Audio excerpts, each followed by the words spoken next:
Hello et bienvenue dans cette nouvelle vidéo. Aujourd'hui, je vais te présenter comment je gère ma production de contenu dans Notion. Créer du contenu de qualité qui plaît à ton audience, ça demande du temps et surtout ça demande de l'organisation.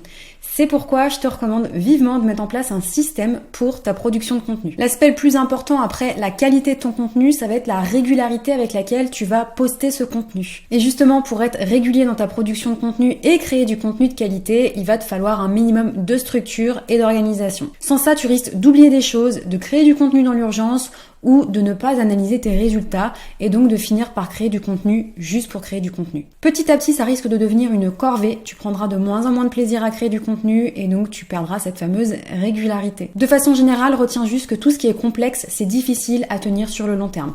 C'est pourquoi dans cette vidéo, je vais te montrer comment j'organise moi-même ma production de contenu dans un dashboard qui est à la fois simple mais efficace. Allez, c'est parti! Alors, on se retrouve sur mon template marketing simplifié dans lequel j'organise ma production de contenu.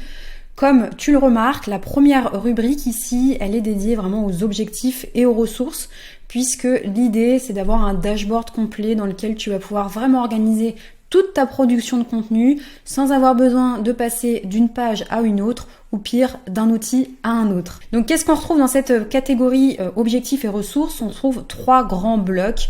Une première qui va te permettre d'avoir une vue d'ensemble sur les prochaines publications, mais je vais y revenir juste après. Une autre ici à droite qui va te permettre d'archiver et de noter surtout quel est le rythme de publication que tu souhaites tenir en fonction des différentes plateformes sur lesquelles tu postes du contenu.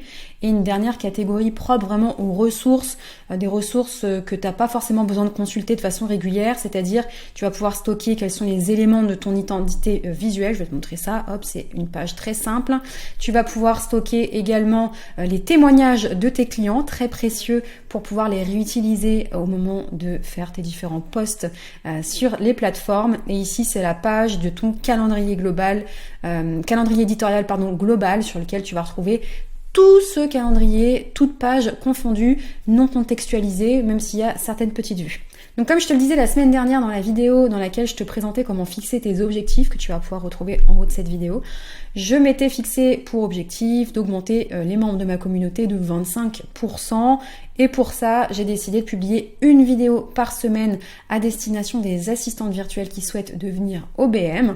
Donc la première étape, quand tu vas prendre en main ce template ou si tu souhaites utiliser cette trame, ça va être de définir les rythmes de publication pour chacune des plateformes. Et bien sûr, de venir mettre à jour ici les différentes plateformes sur lesquelles tu publies. Donc ici, par exemple, j'ai actualisé et j'ai mis que je poste 2 vidéos par semaine sur YouTube puisque je poste le mardi une vidéo plutôt entrepreneuriat à destination des assistantes virtuelles et des OBM et une vidéo comme aujourd'hui le jeudi à destination plutôt des personnes qui s'intéressent à Notion et qui souhaitent se former et avoir des astuces sur l'outil Notion. Ensuite, en deuxième partie, on va vraiment avoir la rubrique qui va te servir à gérer cette fois-ci ta création de contenu. Quand il s'agit de produire du contenu, il y a différentes étapes d'après moi à respecter. Il y a d'abord, comme je viens de te le dire, se fixer un objectif de publication en fonction des différentes plateformes sur lesquelles tu es présent. Ensuite vient l'étape de la planification du contenu que tu vas vouloir créer. Moi, c'est quelque chose que j'aime bien faire à l'échelle d'un mois, mais je sais que certaines personnes aiment le faire de façon plus restreinte. Donc, ce que je te conseille, c'est quand même de le faire au moins toutes les 2 semaines pour avoir une vue d'ensemble de ce qui doit être préparé pour qu'ensuite tu n'aies plus qu'à te concentrer sur l'étape, la 3e étape qui est cette fois-ci la production de contenu. Une fois que le contenu ensuite est produit et créé, eh bien il n'y a plus qu'à le publier si toutefois tu ne peux pas le programmer sur les différentes plateformes sur lesquelles tu publies. Donc étape numéro 1, on fixe son objectif de publication. Étape numéro 2, on planifie son contenu en avance. Étape numéro 3, on s'occupe de créer ce fameux contenu.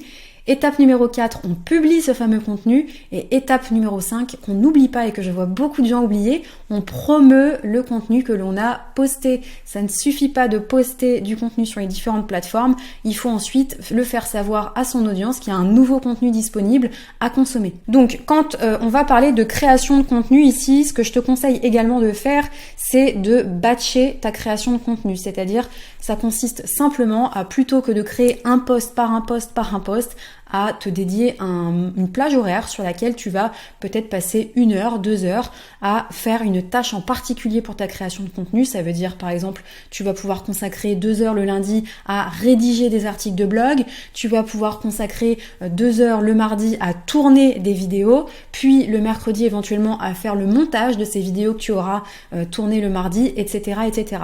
En gros, ça consiste à regrouper des actions du même type pour t'éviter en fait de systématiquement de devoir t'apprêter de nouveau pour si tu fais de la vidéo par exemple, devoir sortir tout le matériel que ça nécessite, et surtout ça a un intérêt logique sur le niveau de concentration que tu vas avoir. Tu ne passes pas d'une tâche à une autre, tu es concentré sur la rédaction, le tournage, le montage, etc.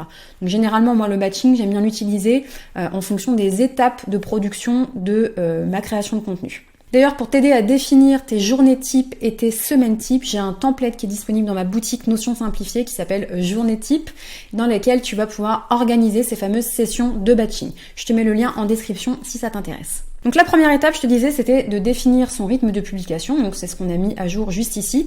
Deuxième étape, ça va être de planifier son contenu, et pour ça, je vais me servir de la rubrique ici, création de contenu.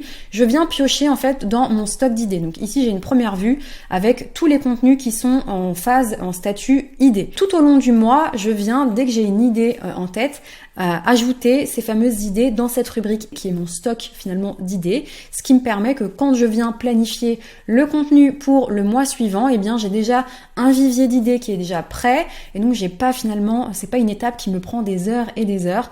Je n'ai plus qu'à venir piocher en fonction des thématiques que je souhaite aborder et venir ici attribuer une date de publication. Par exemple celle-ci, je peux la faire passer au 20 et je peux dire que je vais la faire passer au statut en cours, c'est-à-dire que ce n'est plus une idée, il faut que je la crée. En faisant ça, comme tu peux le voir, eh bien, j'ai ici dans ma vue calendrier de ma programmation, j'ai le contenu numéro 1 ici qui était plutôt un podcast qui est venu se programmer pour le, non là on est au 11 octobre, pardon, boum, pour le 20 décembre, il est juste ici. Donc une fois que mon planning est rempli, une fois que j'ai fait ma planification globale, tu l'as compris, je peux enfin me concentrer cette fois-ci sur l'étape de production. Et donc là, tout ce qui est en cours de production se retrouve dans cette vue qui s'appelle en cours, et j'ai toutes les plateformes confondues. C'est un template dans lequel j'ai créé également plusieurs templates de posts en fonction des plateformes. C'est-à-dire par exemple ici, si je te montre Instagram, j'ai déjà en fait un template quand je vais cliquer dessus qui me permet en fait de respecter toutes les étapes que j'ai besoin d'avoir sous la main pour créer du contenu propre à Instagram. Pour le podcast par exemple, eh bien, j'ai un autre template, donc je vais pouvoir mettre mon script, mes idées, les notes de mes épisodes, etc., etc. J'ai la même chose sur YouTube, j'ai la même chose pour les articles de blog.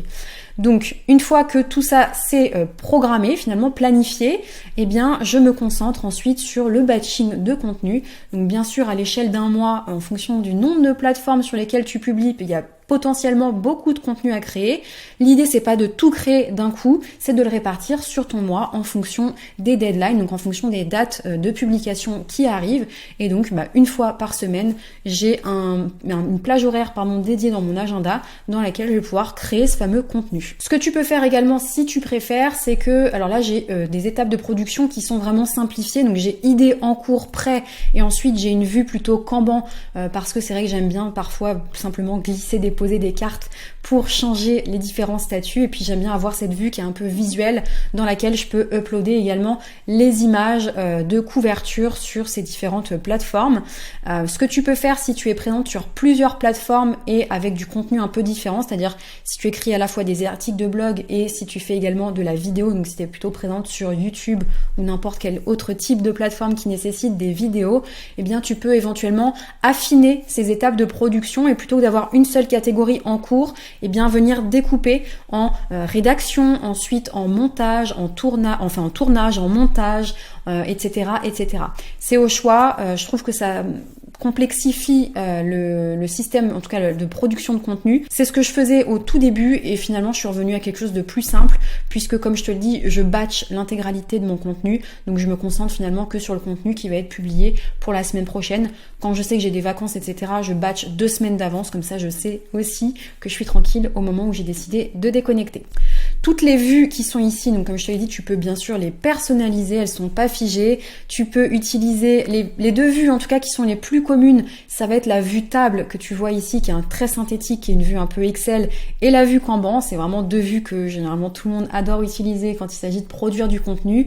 La vue calendrier également pour avoir une vision d'ensemble de sa programmation et également du contenu qui doit être publié en fonction de la planification que tu auras faite. C'est vraiment les trois vues les plus utilisées, mais si tu préfères en utiliser d'autres, eh bien libre à toi de jouer avec les différentes vues qui sont mises à ta disposition dans les bases de données. Et donc comme je te le disais tout à l'heure, ici dans la catégorie en haut objectifs et ressources, j'ai aussi une catégorie ici qui me permet de voir les prochaines publications qui arrivent. C'est-à-dire que ici on a les publications qui sont à venir. Donc tout ce qui est à partir d'aujourd'hui est sur une semaine glissante. J'ai tous les contenus qui vont être publiés sur la semaine à venir et c'est ce qui m'aide du coup à organiser mes fameuses sessions de batching. Et j'ai une deuxième vue également qui me permet de voir éventuellement si j'ai du contenu qui est en retard. Donc généralement ça va concerner tous les contenus que je ne peux pas programmer, donc qui vont pas se publier automatiquement, et ça m'arrive effectivement d'oublier de les poster, mais au moins avec cette vue à venir ça limite les erreurs et sur cette vue en retard. Et ça peut arriver également que c'est simplement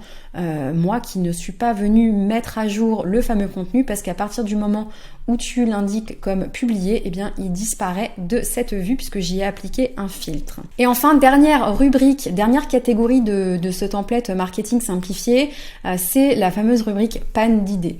Comme je te disais tout à l'heure, au moment où tu vas vouloir planifier ton mois de contenu, tu vas avoir ton vivier d'idées que tu auras enrichi au fur et à mesure, mais ça arrive parfois en fonction des thématiques que tu souhaites aborder, que tu n'aies pas suffisamment d'idées dans ton stock d'idées. Et dans ce cas-là, eh bien, tu vas pouvoir venir piocher dans le contenu que tu as déjà créé. Donc pour le coup, c'est idéal puisque c'est un contenu, tu as déjà les images, tu as déjà le texte, tu as éventuellement déjà les vidéos et que tu vas pouvoir recycler. Pour ça, dans cette base de données, c'est une vue qui est filtrée où j'ai appliqué une formule qui me permet de savoir quel type de contenus peuvent être recyclés.